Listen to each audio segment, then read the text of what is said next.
There's a SWAT officer in Nashua who came to Iraq with me to train the Iraqi police, sent me an email with a picture of him in the media on the streets of Watertown, Mass, wearing the exact same combat gear that we had in Iraq, only it was a different color.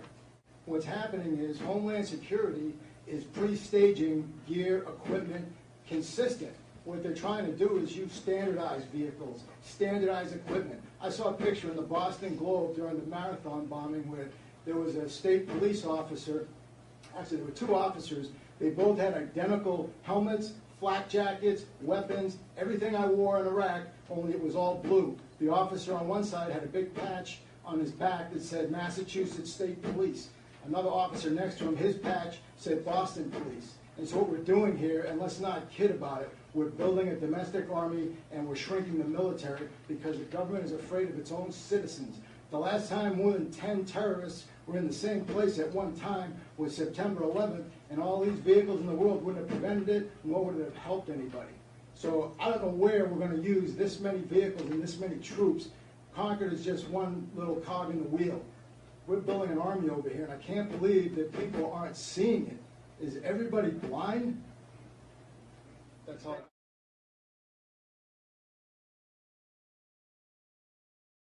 One of the things that I think is important, and you and I discussed earlier today, was one of the things we can do. So for is not only limiting state employees in terms of how they try to, or preventing them from trying to enforce aspects of this, but also, for example, the forced home inspections that I've heard about, but also. It knows the truth. Yes. Do you think this amendment that you got this draft today would prevent state employees from doing the types of things, forced home inspections, but also limit local governments from trying to in-run what we have done so far in the legislature? Obamacare may soon be knocking at your door. Literally, a brand new federal program will spend $250 million, $224 million taxpayer dollars to send government home inspectors to your house. This is a greater opportunity for an intrusion directly into your home. Therefore, you are subject to a random, unannounced inspection of your home by the Obamacare people. Well, the Department of Homeland Security is looking at a security manager who's in charge of buying weapons and ammunition. He reportedly moonlights as a hate-spewing anti-white activist online. According to his website, in order for black people to survive, quote, a lot of whites need to be killed. Why is a guy like this still working for the federal government? Look, this is DHS, Department of Homeland Security. This is the same exact agency that was issuing warnings to local law enforcement on domestic terrorism about Catholics and Christians and returning Army veterans. This is outrageous that somebody who's in charge of buying weapons and ammunition for the federal government to keep the homeland safe wants to kill white people and is perfectly fine with broadcasting it to the world.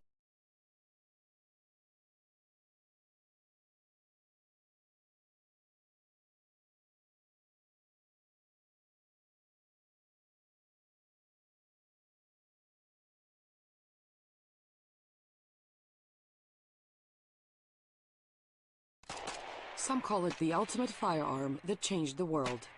The famed Kalashnikov assault rifle. In the Central Russian Republic of Udmurtia, as in the rest of the country, members of the Special Operations Unit of the Ministry of Internal Affairs rely almost exclusively on Kalashnikovs. June 25, 2013, in Washington, D.C., the Russian Emergency Situations Ministry, Russia's equivalent to FEMA, signed an agreement with FEMA to, quote, exchange experts during joint rescue operations and major disasters.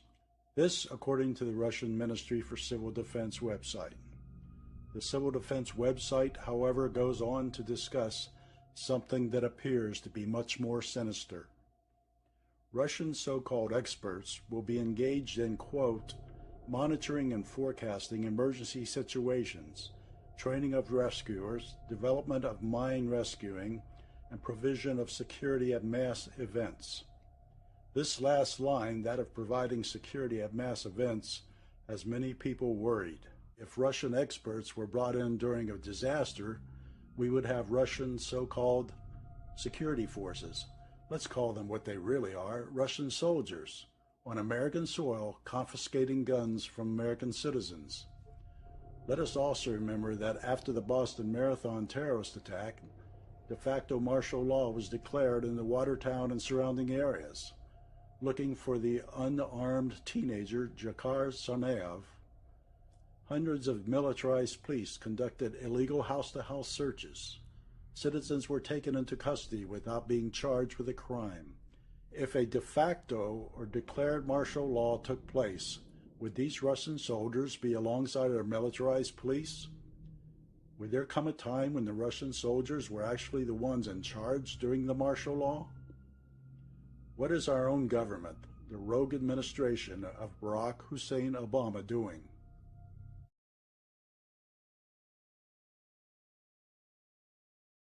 An electromagnetic pulse can be devastating to the grid, and it is not something that has to be or necessarily will be likely to be carried out by an adversary. It can be carried out by the sun. You could have a very substantial share of the U.S.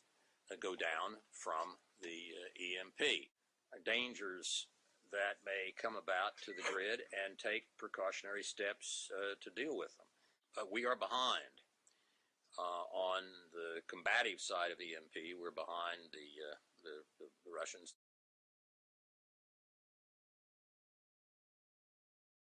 The New York Times, their headline read, "As worries over the power grid rise, a drill will simulate a knockout blow."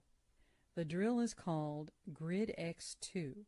It's an EMP simulation.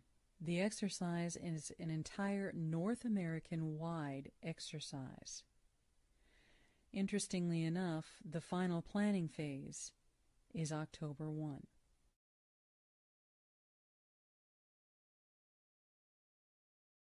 Due to resource constraints caused by sequestration, Air Force Space Command officials have directed the 21st Space Wing to prepare to discontinue operations at the Air Force Space Surveillance System by October 1st. By discontinuing operations, the space surveillance system would not be maintained in operational status. By deactivating the space surveillance system by October 1st, AFSPC would see a cost savings of approximately $14 million per year. I have received a possible emergency FEMA Region 3 alert. FEMA Region 3 consists of Washington, D.C., Delaware, Maryland, Pennsylvania, Virginia, and West Virginia. This alert was sent to us by Senator Sheldon R. Songstadt, retired, of South Dakota State. FEMA purchase orders for over $14.2 million for MREs and heater meals to be delivered to Region 3 by October 1st. FEMA purchase orders for 2 million pouches of emergency water to be delivered to FEMA Region 3 by October 1st. FEMA purchase orders for $13.6 million for MREs and heater meals to be delivered to Austin by October 1st. 9-week training course for UN peacekeepers in CONUS to learn urban warfare. They're learning urban warfare, and they need to learn English and U.S. weapons systems. We're having foreign soldiers learn our U.S. weapons systems. This has been going on since the 4th week of July for 386,000 troops to be completed by October 1st. $11 million in antibiotics to be delivered to FEMA Region 3 by October 1st, ordered by the CDC. The World Health Organization held their second emergency meeting in its history. The second meeting in its entire history to discuss MERS coronavirus. Determined a vaccine must be in place by October 1st. 2,800 MRAPs must be delivered to DHS by October 1st. Then we were informed of a global EMP threat. saying the Earth barely missed taking a massive solar punch in the teeth 2 weeks ago, an electromagnetic pulse so big that it could have knocked out power, cars, and iPhones throughout the United States. No leave will be allowed for U.S. military from September 28th through November 5th. NORCOM yearly training for civil unrest is to be suspended until September 27th to be performed in northeast coastal areas. Date for release of QE3 report is to be moved to October 16th. All DHS agents must qualify with sidearm, shotgun, and AR-15 by September 28th. No mention of yearly less lethal qualification. The sporadic testing of GPS and communication satellites is coordinated for the very first time ever, with a testing date of September 29th. POTUS mandates to FEMA and DHS concerning support for metropolitan communities dealing with the extreme climate change must be complete by October 1st. These mandates were issued during the last 3 weeks. Over 300 school systems in the U.S. have determined their 3-day kits for each school and 3-day kits for each student to take with them. All deliveries are scheduled for the month of September. All National Guard units will complete riot control and disaster assistance training during this year's annual 2-week training. All units must have their training complete by September 30th. Daily testing of emergency broadcast system to begin on September 25th and run through October 2nd. Eastern-based Coast Guard units to perform massive group training, usually performed in the Gulf, in the Virginia and Delaware areas. This is a 10-day training mission to begin September 26th.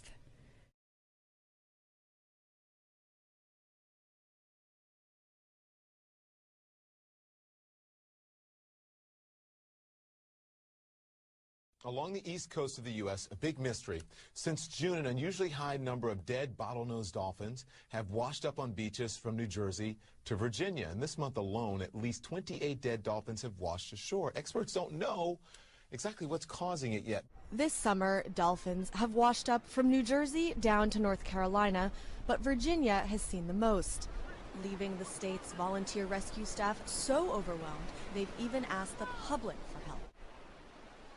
This is very alarming to us. Our July numbers were 7 times higher.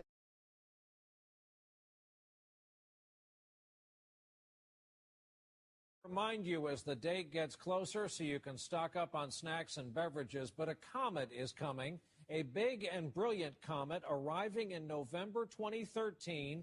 It could potentially be 15 times brighter than the moon and visible in broad daylight over the U.S. We will be your Comet Network, and we'll keep you updated. The panic and havoc seen in the Russian Urals last winter when a meteor the size of a house exploded in the skies, well, we could be set for a repeat. Scientists say the huge rock might not have been flying solo as first thought, but rather as part of a group of asteroids which still pose a threat to Earth.